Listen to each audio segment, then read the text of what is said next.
Okay, so I just want to put it out there for you guys. I'm going to be answering these questions. They're opinion-based. They're based on my experiences. There's plenty of different ways to skin a cat. I don't want to come across as a know-it-all. I don't want to come across like I know better than your coach or I know better than this guy. These are just my experiences with my years of coaching and my years of lifting. This is what I have found worked. These are my personal opinions on these matters. To the best of my ability, I'm trying to answer them. I don't mean any disrespect by any of them. I just want to help the community grow, and I want to help people however I can.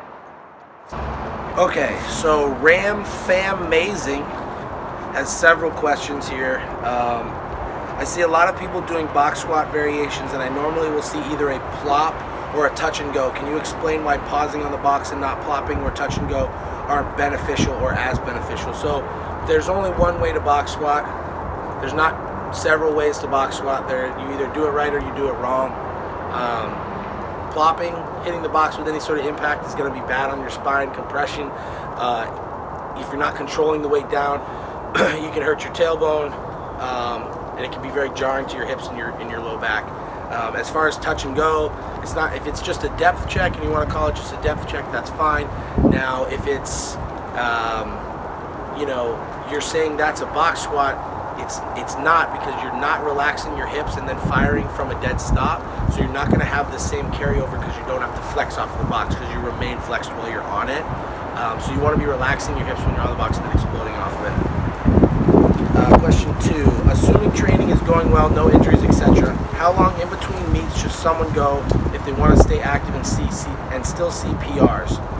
Should there be a push-pull before full meets? If so, how long in between the two? I would say 3 meets a year. One of them being a push-pull is very safe. Push-pull you don't really train for specifically. Just kind of take it easy 1 week and then go in. It counted as basically a training day, and then 2 meets where you really train hard for specifically. I think that it's important to not be so hyper-focused on meets, because if you're constantly doing them, you're not always going to have a good meet. You're going to end up getting hurt. Meets take a lot out of you.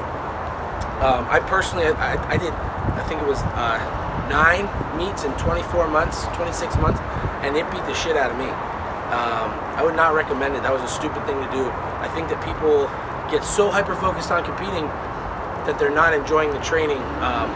To stay safe, I would say 2 meets a year, maybe 3 full meets. If you're just doing 2 full meets, then you can get a push-pull in there, and it's not really going to disrupt training. But every time you do a meet, you've got 3 weeks of Circumax and a deload. You've got, or 2 weeks of Circumax, a deload, and then you have the week after the meet or the 2 weeks after the meet you have to recover from. So you're losing 3 weeks of training, 4 weeks of training, depending on how you look at it, for a meet. So then you do that 3 times. That's 12 weeks that you've missed out of training for the year. That's a big percentage of the year. So you want to keep that in mind too, because the more you can train, the more that you can add to your total in those meets that you do. Brianna DeRogers, I should know how to say your name, but I don't quite know it.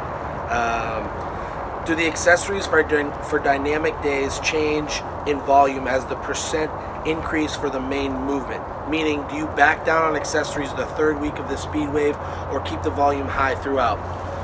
I guess that's more dependent on that particular lifter. For me personally, my 3rd week of speed, I usually do a little less accessory movement, not so much on purpose, but just because I can tell that I'm a little more dead from the speed work. Typically that's how it goes. However, if you can handle the normal volume, which most people should,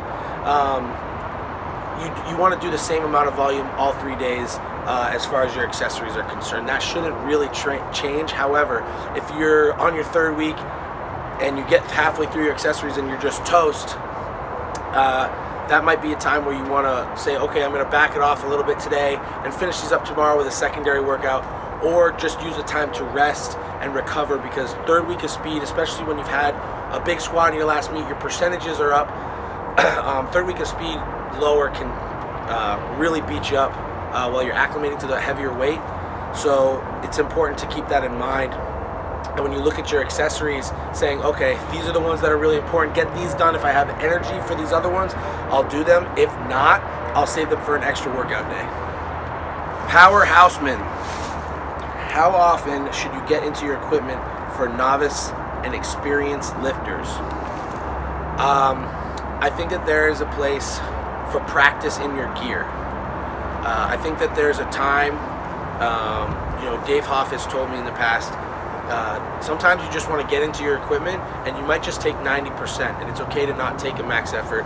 You want to take something that's heavy that you can work on form, do it perfectly, then shut it down and work on your accessories and hit those specific movements. But as far as the frequency, I think a newer lifter, if they can recover, they should be in their gear a little bit more just to get used to it with a little less variation. However, I've seen it work both ways. I think that's like a personal preference. A lot of people get beat up from bench shirts, but I know guys who are in bench shirts every week. So you have to figure out what you can recover from and be honest with yourself, because it's fun putting on equipment. So everybody wants to do it all the time, but if you're getting beat up from it, you have to know to back off a little bit. So that's more of like you have to have communication with your coach and let them know what you're feeling and how you're feeling, and then they can help you adjust and maybe back off for a week, or maybe you can get in your equipment more frequently if you're really recovered enough to do that. Powerhouseman again. How do you help your athletes build up mental strength along with physical strength? So mental strength, I feel like you either have it or you don't. I mean, you can work on it to an extent. I think that max effort training with variations helps that, because you're looking at something and you're going, holy shit, that's a weird movement, that's going to put me in a bad position, and then you do it and you figure out you can do it. And I think that that helps on meet day when you get there and there's a different mono, a different bar, a different platform, different lighting, whatever it may be. You're used to those weird situations and those weird angles and the bands and the chains and the strange bars, that a straight bar, straight weight squat should be the easiest thing that you do. So I think that that sort of fight or flight that you get when you have a safety squat bar with bands forward and chains hanging down to a low box, when you look at a straight bar with straight weight, you're like, oh, this is easy. There's no variations. I should be able to just do that. And I think that that helps develop that mental strength to push through certain things. And I think that's a really positive aspect of this sort of training, is it adds that in as like an added bonus. All right, so that's it for part 1 of our Instagram Q&A. I hope you guys enjoyed this. If you have any questions, make sure to leave something in the comments or shoot us a message. We'd love to help you.